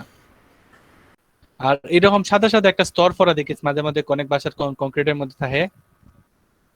এই যে সাদা সাদা ইয়ে পড়া এটি হয় এফ্লোরেন্স। এটি ওই সিমেন্টের ম্যাটেরিয়াল কংক্রিটের ম্যাটেরিয়ালের লেগে হয় থাকে, ওই যে সাদা সাদা একটা প্রলেপ পড়বে এটা হয় এফ্লোরেন্স। যে শুকানির পরে না নি। শুকানির পরে মাঝে মধ্যে দেখিস দেখা যায় এটা সাদা সাদা কিতা, হুম। কখনো ব্লিডিং দেখি। কংক্রিটের ব্লিডিং হলে এরকম জল মানে বেশি জল ফিরে গেলে কংক্রিটের মধ্যে, মানে কংক্রিটের মিক্সচারে যদি বেশি জল থাকে না নি, যে জলের লেয়ারটা কংক্রিট মানে ওই ফ্রেশ কংক্রিটের মধ্যেই জলের উপরে একটা জলের একটা লেয়ার ক্রিয়েট হয়ে যাবে। এরকম বেশি জল হইতে থাকবে, এটা হয় ব্লিডিং আর কি, জল ছেড়ে দেওয়া। বেশি জল হইলে ওই উপরেরটা জায়গায় জলটা আর কি, এটা ব্লিডিং। এটা বালা না জিনিসটা, ব্লিডিংটা আমরা পড়ি সেগ্রিগেশন তো দেখলাম কিতা যে একসাথে না থাকা এফ্লোরেন্স পেলাম। এখন ব্লিডিংটা আপনার কাছে একটু নতুন, এফ্লোরেন্স তো ইয়ে দেখছিলাম যে সাদা সাদা, এখন ব্লিডিংটা দেখি কিতা। যদি আমরা কংক্রিটের কিছু বানাই তাহলে পানি যত বেশি হয়ে যায় তাহলে সেটি সারফেসের উপর চলে আসে, এটিকে আমরা ব্লিডিং বলি। যদি জলের পরিমাণ বেশি থাকে তাহলে এটা সারফেসের উপরে আয় পড়ে, ওইটাকে আমরা ব্লিডিং করি। শালি কি আসত না কিছু না কিতা হলো তো?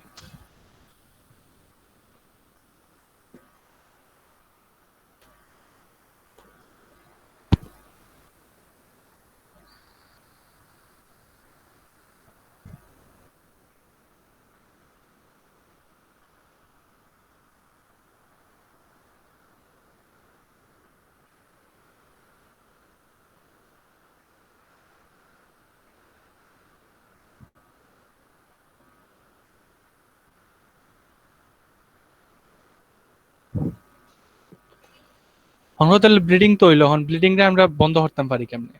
একটা হলো air entrance and reduces bleeding, মানে যদি বাতাসে আমরা মানে ওই যার ইয়ে করে দিই, মানে ভাইব্রেটর ইউজ করে যদি আমরা কম্প্যাকশন করে দেই, যার তার ফলে বাতাসটা বাইরে যাবো গা আর এটা কম্প্যাক্ট হয়ে যাবো গা, ওইটা আমরা ব্লিডিং রে রিডিউস করে দেব। আর এটা হলো ক্র্যাকস, না সরি সরি, এটা আসলে ব্লিডিং রে আমরা কেমনে আটকাইতে পারি, ঠিক আছে? আর এই তিনটা তো পড়ছি, 4 নম্বরটা হলো ক্র্যাকস হওয়া, মানে আমরা যে কংক্রিটের স্ট্রাকচারটা আছে ওইটা যদি এটা যদি ক্র্যাক করে আর কি, ওইটা বোঝায় আর কি। কংক্রিট স্ট্রাকচারের ডিফেক্ট হলে কংক্রিট মিক্স করার পরে পরের দিনই যদি দেখা যায় স্ট্রাকচার ফল করছে বা ক্র্যাক করছে, ওইটারে বুঝাইছে আর কি, ক্র্যাকস অফ কংক্রিট। এখানে কি বুঝতে, এই গ্যাপগুলোতে যদি ভাইব্রেটর ইউজ করে পানি দিয়ে না ওই যে ফিল করি? না পানি দিয়ে ফিল করি না, বুঝো? যে গ্যাপ গুলোতে যদি ভাইব্রেটর ইউজ করি তাহলে ওই যে জলটা উপরে উপরে দা বাইসা রইছিল না নি জলটা, এটা ভিতরে দা ঢোকা শুরু করবো, ভিতরে যদি এটা পুরো কংক্রিট স্ট্রাকচারে মিলে থাকবো আর কি। হ্যাঁ।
তখন আমরা পরে আরেকটা ক্র্যাক পর্যন্ত দেখলাম যে পিওর মধ্যে ক্র্যাক থাকে।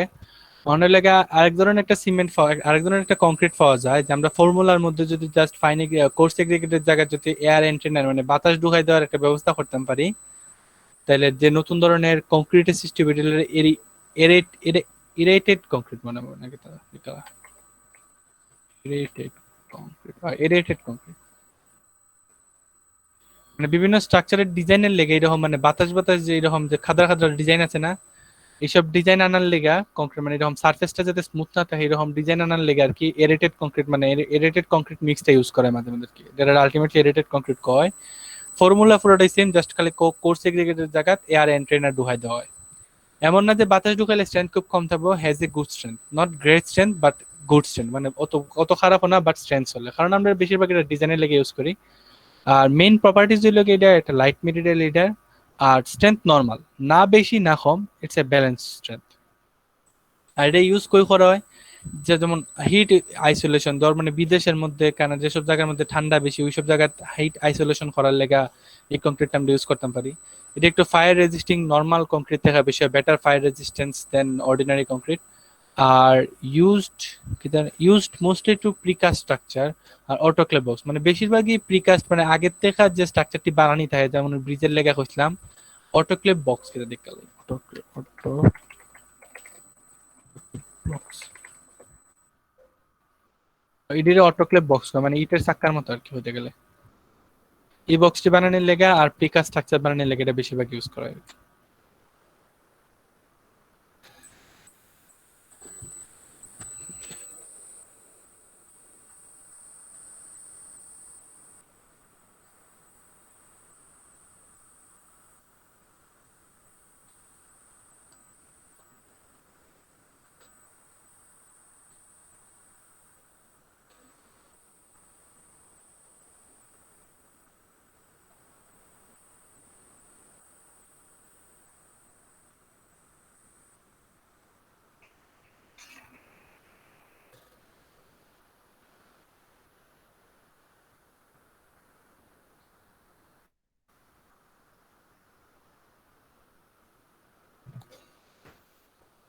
3 নাম্বারটি কি লিখছো?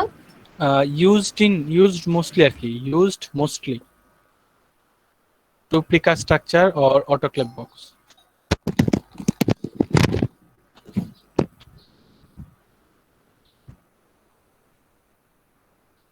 সৌরভ আগর পেজটা একটু দেখাইস।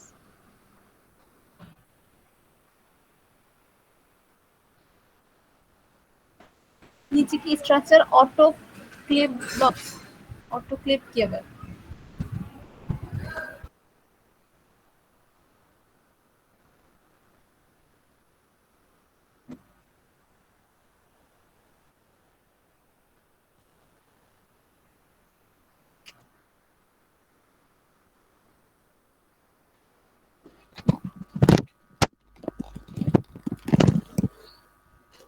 লেখছি এখন আমরা এগ্রিগেট লেগে কিছু পড়ে লাই। এগ্রিগেট সম্পর্কে তো আমরা অতক্ষণ পড়ছি, অতদিন বা অতক্ষণ তো পড়লাম জানলাম মোটামুটি অনেকটা।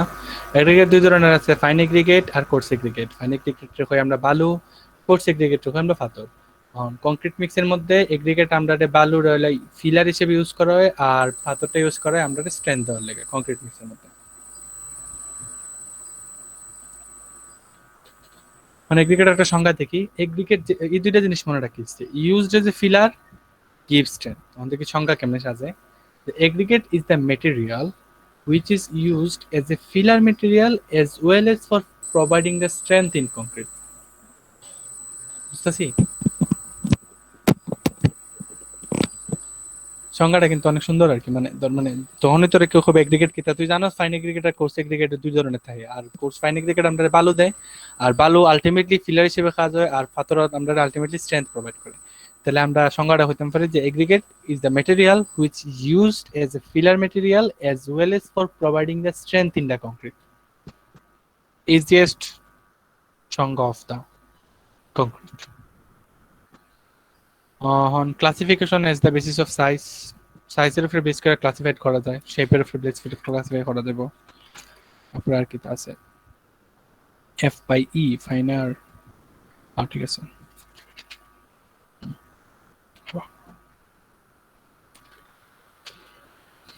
Classification on as the basis of size, সাইজের উপরে বেস করে ক্লাসিফিকেশন যদি আমরা করতাম যাই তাহলে ফাইন এগ্রিগেট যেটি এলাকা 4.5 মিলিমিটার থেকে লেস এটা হলো ফাইন এগ্রিগেট, আর 4.575 মিলিমিটার থেকে যেটি বেশি এটা হলো কোর্স এগ্রিগেট। শেপের উপরে বেস করে 3 ধরনের শেপ আছে। নরমালি আমরা 2 ধরনের শেপই বেশিরভাগ দেখি। আর যেহেতু আমরা এগ্রিগেট লেয়ার করতেছি এর লাগে আমরা আরেকটা শেপ সম্পর্কে জানা উচিত।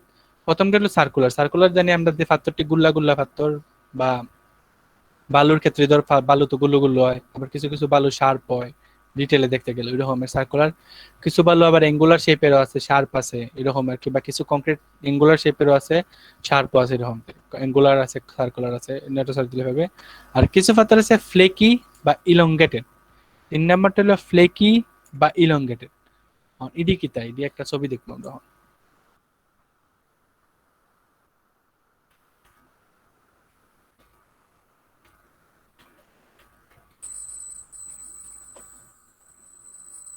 মানে লম্বা লম্বা চুক্কা, কিন্তু একবারে মানে থিকনেস কম কিন্তু লম্বা, এটা হলো ফ্লেকি। থিকনেস কম কিন্তু লম্বা, এটা হলো ফ্লেকি। আর ইলংগেটেড দেখো লাগে থিকনেসও বেশি আর লম্বা ওই রকম, এটা হলো ইলংগেটেড আর কি। থিকনেস কম কিন্তু চুক্কা সামনা, মানে শেপটা যেটা হয় এটা হলো ফ্লেকি। আর যেটা একটু লম্বা সাইজে কিরকম চিকনা, থিকনেসও কম, ওইটা হলো ইলংগেটেড কয় আর কি। এটা আমি যেটা লিখছি দেখ, এটা হলো ফ্লেকি অথবা ইলংগেটেড। যে এঙ্গুলার বা thickness is less, angular but thickness কম, এটা হলো flaky. angular but length is more elongated, মানে লেন্থ একটু বেশি লম্বা, এটা হলো elongated কই আমরা আর কি। হতো আর কি angular but length is more, এটা আমরা কই elongated। angular but thickness is less, এটা আমরা কই ফ্লেকি।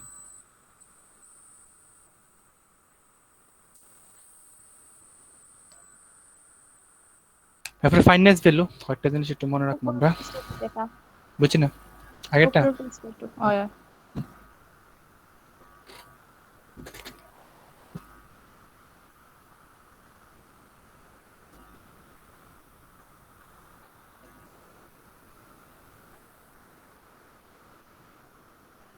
নিচে নামাই দে। ওদের হুম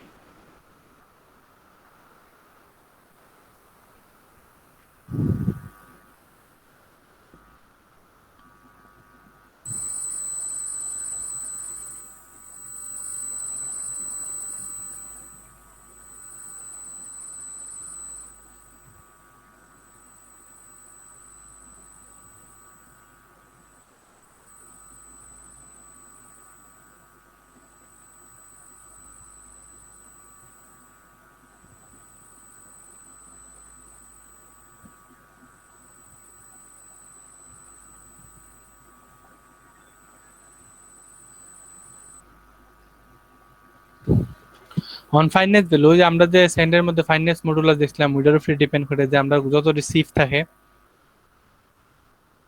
আলটিমেটলি ফাইনেস মডুলাস, মানে এটা ফাইনেস ভ্যালু বলতে আমরা ফাইনেস মডুলাস ভ্যালু বোঝানি হয় আর কি। ফাইনেসের যে মডুলাস থাকে এটাতে আমার যত সিফ থাকে, এটা যদি আমরা দেখতাম চাই, একবার সবার নিচে থাকে পেন যেটা স্টোর করে, এরপরে 150 মাইক্রনের একটা নেট লাগানো থাকে, আমরা সবাই জানি সিফ কিটা, ওই যে নেটটি থাকে আর কি। 300 মাইক্রনের একটা সিফ থাকে, 600 মাইক্রন, অত অত অত অত অত অত এটি মুখস্থ যাতে থাকে 80 মিলিমিটার পর্যন্ত থেকে 150 মাইক্রন পর্যন্ত। এই যতটি শিফট থাকে এই সবটি শিফট আমরা শিফট থাকে এটার মধ্যে আমরা অ্যানালাইজ করি, আমরা এগ্রিগেট কিটা থাকে, এগ্রিগেট আমরা ডাইলে ডাইলে অ্যানালাইজ করি, আমরা জানি সবাই। আর সাইজ ওয়াইজ আটকিয়ে নিচে পড়বে আর কি, যে সাইজে যেটা আটকাইবো আটকে আটকে বাকিটা নিচে ফেলে দেবো। একটা জিনিস মনে রাখি যে FM3 যখন হইব, ফ্রম দ্য বটম সবসময় নিচের থেকে ক্যালকুলেশন করবে। এই যে পেন আছে, পেন থেকে নাম্বারিং সবসময় নিচের থেকে, উপরের থেকে নাম্বারিং না। যেটা হলো যদি হয় FM1 মানে বুঝাইছে 150 মাইক্রন, FM3 বলতে বুঝাইছে 600 মাইক্রন, যদি আমি FM5 করলে কি তা বুঝবে? FM5 যদি হয় তাহলে তারা 4.7 মাইক্রন, মানে নাম্বারিংটা নিচের তো হইছে, এটা 4, এটা 5, এটা 6, এটা 7, এটা 8, এরকম 19 উপরে পর্যন্ত গেল, 16 পর্যন্ত গেল, 16 না যত গেল। আর নাম্বার আলাদা, নাম্বার 1 নাম্বার 4 যাই হোক গেল। আর ওই নাম্বার 1 উপরের তাই আর কি। আর এগ্রিগেটের নাম্বারিং নিচের তো হয় আর কি, আর বালুর নাম্বারিং উপরের তো হয়। যাই হোক, এখন আমরা ফাইন্যান্স মডুলাসের একটা দেখি যে amount of particle retain upon total amount of particle is called fineness modulus. তো অ্যামাউন্ট অফ পার্টিকেল রিটেন, যত পার্টিকেল রয়ে যাবে প্রত্যেকটা সিভ, যেমন ধর x1 x2 x3 x3 আপর x4 যতটি particle রয়ে যাবে আপন total amount of particle into 100%, এটা হলো finance modulus. The amount of particle retained upon total amount of particle is called fineness modulus. Fineness modulus আমরা যদি আমরা রেশিও আকারে লিখি the amount of particle retained divided by total weight. যদি আমরা সূত্র আকারে দেখি প্রত্যেকটা এনতে আটকাবে x1 ধরলাম, x2 ধরলাম, x3 ধরলাম, আর টোটাল যে এগ্রিগেটটা ধরলাম এটারে আমি x ধরলাম, আর টোটাল আমি যত লিখে গেল সবটি ডিভাইডেড বাই টোটালটা ইনটু 100%, যা বাড়িব তাই হইলো আমার ফাইনেস ভ্যালু। ফাইনেস ভ্যালু বা ফাইনেস মডুলাস ভ্যালু।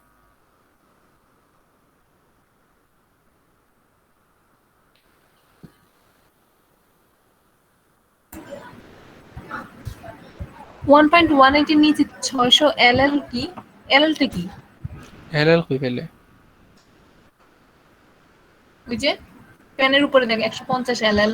মাইক্রন বে মাইক্রন। ও আচ্ছা আচ্ছা। ও আল্লাহ, আমি কি ভাবতেছি।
প্রথম সূত্রে যে লেখছো না ওইখানের সাথে 100% দিব না?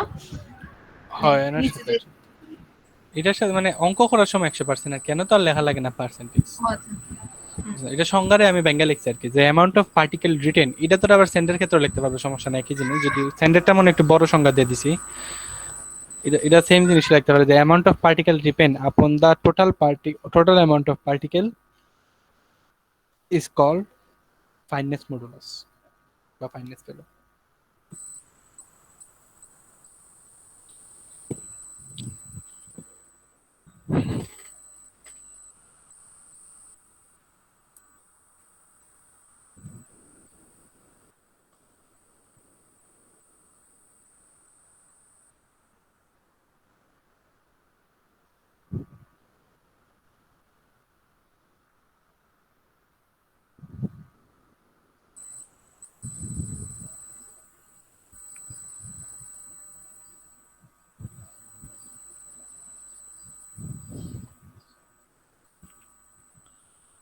যে কখন লাস্ট লেগে যদি এফএম ভ্যালু 6 টাকা ছোট হয় তাহলে এটা হলো ফাইন এগ্রিগেট, 6 থেকে ছোট হয় এটা হলো ফাইন এগ্রিগেট, আর 6 থেকে বড় বা 6 এর সমান হলে এটা হলো কোর্স এগ্রিগেট। আর যদি এফএম ভ্যালু মাছ লো হয়, যদি এফএম ভ্যালু যদি অনেক ছোট হয় তাহলে আনইকোনমিক্যাল, আর যদি এফএম ভ্যালু ভেরি হাই হয় তাহলে হার্শ কংক্রিট হয়ে দাঁড়াইবো। মানে না বেশি ছোট হইতে পারবো না বেশি মানে বেশি বড় হইতে পারবো, আমরা একটা মিডিয়াম স্ট্যান্ডার্ড লেভেল লাগবো। আনইকোনমিক্যাল কেন হইতে পারবে না কেউ?